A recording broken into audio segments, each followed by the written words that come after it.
Muito bem, e continuando na pauta internacional, a gente fala agora sobre o segundo turno das eleições na França. A Nova Frente Popular se consolidou como o maior partido do parlamento francês após os resultados de domingo, com 182 assentos conquistados. A sigla, porém, não conseguiu formar maioria e terá de negociar para governar.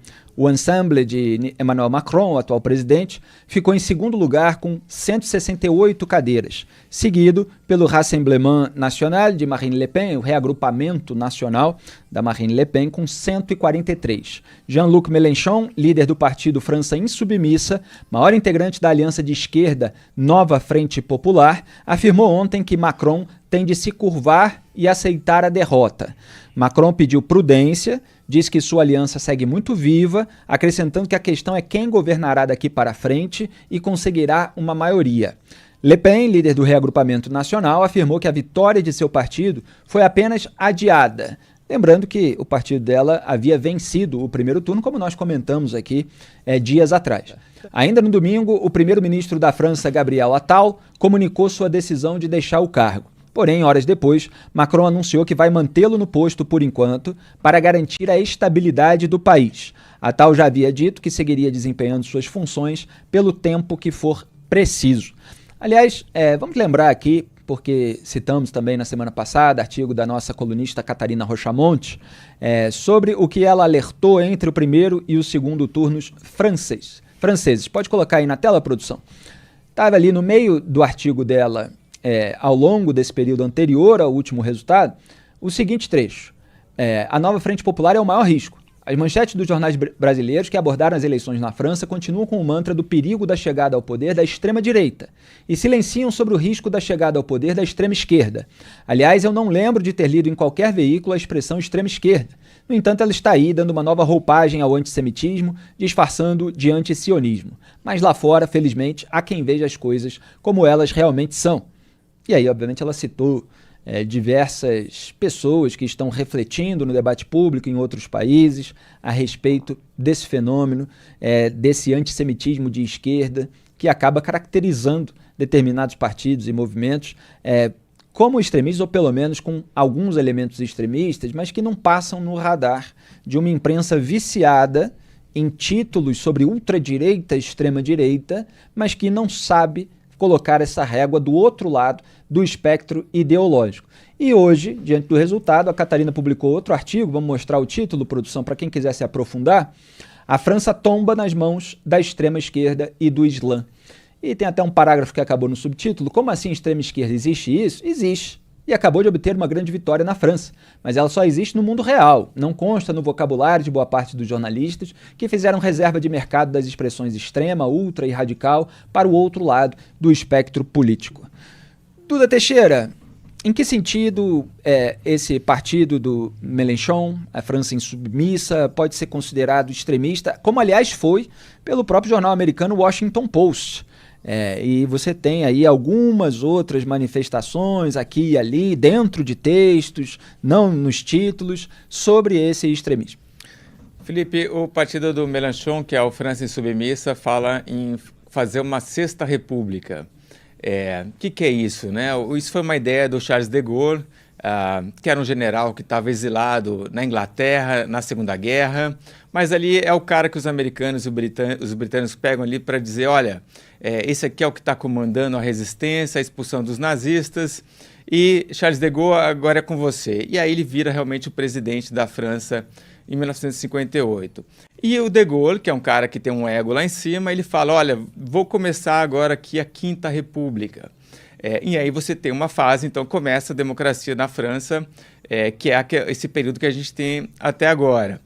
O Mélenchon fala da Sexta República, então ele pensa realmente traz essa ideia de refundar o país, né, as bases, as instituições do país, que é um discurso que a gente viu aqui muito na América Latina na época do Hugo Chávez, né, da Venezuela.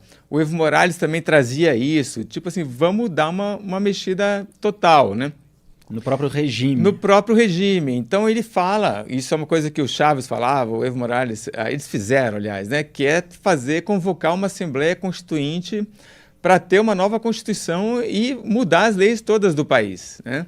E isso aí é super perigoso. Ele fala até de mudar esse voto distrital que existe hoje na França por um sistema proporcional aí mais parecido com o do Brasil. Então, se o partido dele tem 30% dos votos, ia ter 30% no parlamento. Então, tem várias mudanças assim mais institucionais, além do que é um partido extremamente irresponsável em vários pontos. Então, ele fala em tirar a França da OTAN. Pô, tirou a França da OTAN, o Putin faz uma festa, né? E várias coisas também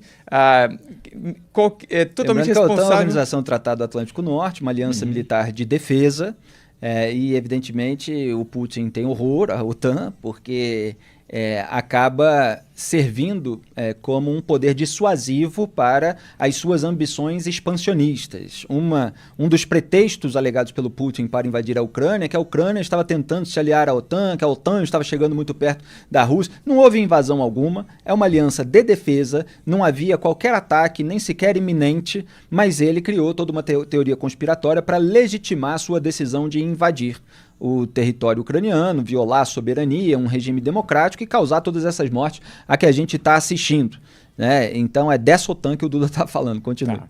E responsável também em relação às contas públicas, o Macron teve um baita de um trabalho para aumentar a idade da aposentadoria de 60 para 64. Ele fala de voltar atrás, descer de novo para 60. Mas é um problemaço isso daí, porque você não vai ter dinheiro para pagar essa aposentadoria para toda essa gente.